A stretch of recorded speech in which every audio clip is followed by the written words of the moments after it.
नमस्कार। आज एक और क्वेश्चन है हमारे सामने इंटीग्रेशन का। एक्स क्यूब और ई पावर एक्स का प्रोडक्ट है, उसका इंटीग्रेशन करना है। इसका नॉर्मल मेथड भी है जिसे हम इंटीग्रेशन बाय पार्ट के मेथड से करते हैं, और क्योंकि थोड़ा सा लेंथी होता है प्रॉब्लम, इसीलिए हमने कुछ इसका शॉर्टकट भी बनाया हुआ है। तो पहले तो नॉर्मल मेथड देखते हैं, उसके बाद शॉर्टकट पे आएंगे, क्योंकि कभी कभी टाइम की कमी होती है तो उसमें शॉर्टकट हम यूज कर सकते हैं। ठीक है, तो पहले तो डिसाइड करना होगा फर्स्ट फंक्शन किसे माने और सेकंड फंक्शन किसे। हमारे पास दो तरह के फंक्शन है यहाँ, एक है एल्जेब्रिक, तो फर्स्ट इसको मिलेगा, दूसरा एक्सपोनेंशियल। तो ये हो गया फर्स्ट फंक्शन, ये हो गया second function. First function as it is, integral of second function, minus का साइन, और ये integral derivative of first function, integral of second function, और ये जो प्रोडक्ट आया है डेरिवेटिव और इंटीग्रल का, इसका इंटीग्रेशन। तो ठीक है, ई पावर एक्स का इंटीग्रेशन ई पावर एक्स ही होता है, तो इसमें सोचने वाली बात नहीं है। तो x cube e power x तो यहां आ गया। एक्स क्यूब का डेरिवेटिव होता है 3x² और ई पावर एक्स का ई पावर एक्स, और एक बार फिर से इंटीग्रेशन। अब ध्यान से देखिए, पहला चीज तो कोई दिक्कत नहीं है, यहां एक इंटीग्रल आया है जो कि फिर से x² और ई पावर एक्स का प्रोडक्ट है, तो इंटीग्रेशन बाय पार्ट एक बार फिर लगा सकते हैं हम लोग। इस 3 को चाहे तो आप बाहर रख लें। with this as the first function, this as the second function। चलिए एक और बार इंटीग्रेशन बाय पार्ट लगाते हैं। इस बार -3 कॉमन आएगा। First function as it is, second का integration minus integral of derivative of first function,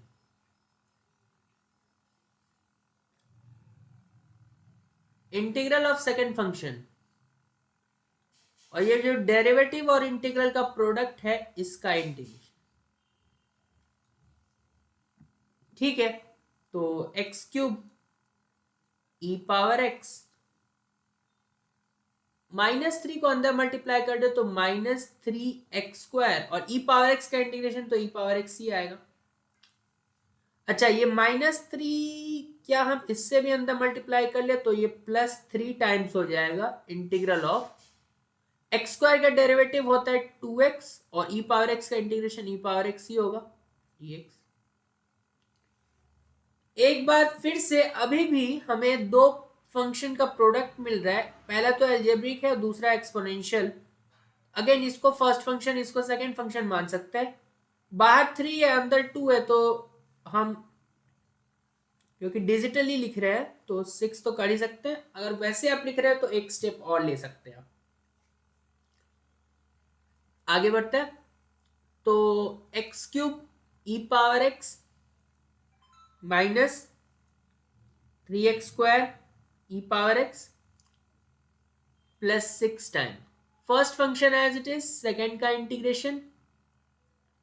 ऐसे क्वेश्चन जरूरी भी होते हैं करने, ताकि आपको जो फॉर्मूला का फियर है वो दूर हो जाए, क्योंकि इसमें बार बार हमें फॉर्मूला यूज करना पड़ रहा है।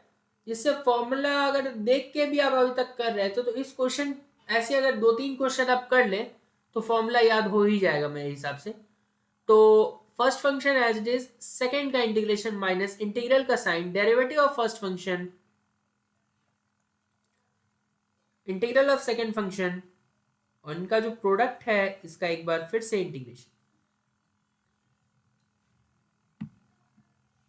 चलिए, x³ e power x -3x² e power x, इस 6 अंदर मल्टीप्लाई कर सकते हैं। अगेन ई पावर एक्स का ई पावर एक्स ही आएगा, तो 6x ई पावर एक्स यहां से आएगा।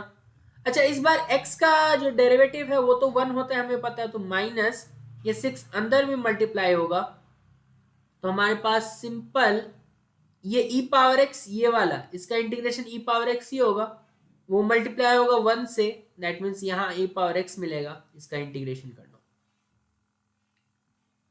ठीक है, तो हमारे पास अब है x cube e power x minus 3x square e power x plus 6x e power x minus 6 e power x, last में प्लस सी लिख सकते हैं। अच्छा, ई पावर एक्स तो हर टर्म के साथ दिख रहा है, तो ई पावर एक्स कॉमन भी लिया जा सकता है, x square plus 6x minus 6 plus, कोई पैटर्न दिख रहा है, एक्स क्यूब का डेरिवेटिव 3x स्क्वायर, साइन पे अभी नजर ना डाले आप, फिर इसका डेरिवेटिव 6x, इसका डेरिवेटिव 6, और अगर साइन पे हम नजर डाले तो एक्स क्यूब के पहले प्लस साइन, फिर माइनस, फिर प्लस, फिर माइनस। दैट मीन्स हम डेरिवेटिव तो कर रहे हैं एक तरफ, और ई पावर एक्स का क्योंकि इंटीग्रल ई पावर एक्स ही होता है, तो वो तो ऐसे ही रह गया हर टर्म के साथ। तो ये तो था नॉर्मल मेथड, जो कि आप एक बार फिर से देख सकते हैं, स्टैंडर्ड था, कुछ नहीं किया, फर्स्ट फंक्शन सेकंड फंक्शन, और जैसे जैसे आगे बढ़ते गए, जहां तक इंटीग्रेशन बाय पार्ट लगते गया हम लगाते गए, लास्ट में क्योंकि सिंपल ई पावर एक्स का इंटीग्रेशन बचा जो ई पावर एक्स होता है, तो हमने उसे कर लिया। अब डी आई मेथड पे आते हैं, जो कि इसका शॉर्टकट माना जाता है। तो D I method, D stands for differentiation, I stands for integration. इस मेथड को डिजाइन किया गया है इसी क्वेश्चन को जल्दी करने के लिए, जहां पे एक डी पोर्शन होता है और एक आई पोर्शन होता है हमारे पास। डी में हम उस फंक्शन को लेते हैं दोनों में से जिसका डेरिवेटिव करते करते कहीं ना कहीं किसी स्टेप पे जाके वो कांस्टेंट मिल जाए। तो यहां पे हम इसीलिए forcibly x cube e power x का इंटीग्रेशन अगर करना है तो हम इसको डी मानेंगे, क्योंकि हमें पता है कि ई पावर एक्स का तो कितना भी आप डेरिवेटिव करते जाओ वो ई पावर एक्स ही रहने वाला, कभी भी कांस्टेंट नहीं होने वाला। लेकिन एक्स क्यूब के साथ ऐसा नहीं है, एक्स क्यूब बनेगा 3x स्क्वायर, 3x स्क्वायर बनेगा 6x, 6x बनेगा 6, और 6 के बाद फिर 0 बन जाएगा, तो वो अच्छा चॉइस रहेगा, क्योंकि आपस में हम डी और आई को फिर मल्टीप्लाई ही करने वाले। तो एक्स क्यूब को यहां लिखा, ऑब्वियस है कि जो दूसरा चीज है ई पावर एक्स, वो उसका इंटीग्रेशन। अब करना क्या है, जो डी वाले में लिखा है उसका हमें डिफरेंशिएशन करते जाना है, ठीक है, और जो आई में लिखा हुआ उसका इंटीग्रेशन करते जाना है सक्सेसिवली, ठीक है। एक्स क्यूब का derivative 3x square, 3x square का डेरिवेटिव 6x, 6x का 6 जब तक 0 ना आ जाए, और 6 का 0 क्योंकि कांस्टेंट का डेरिवेटिव।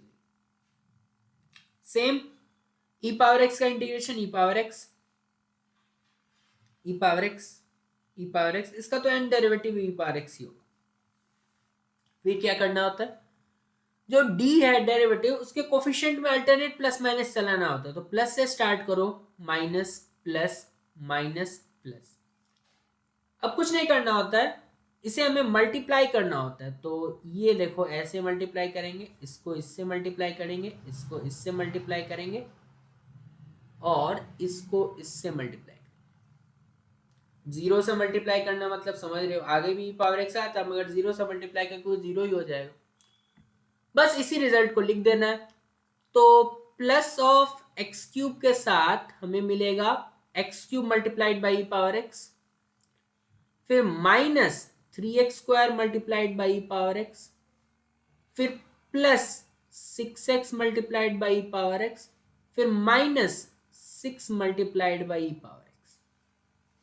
बस, अब क्योंकि इंटीग्रेशन हम लोग इनडायरेक्टली कर ही रहे हैं, तो यहां पे प्लस सी लिख दे, वही चीज तो है, x cube minus 3x square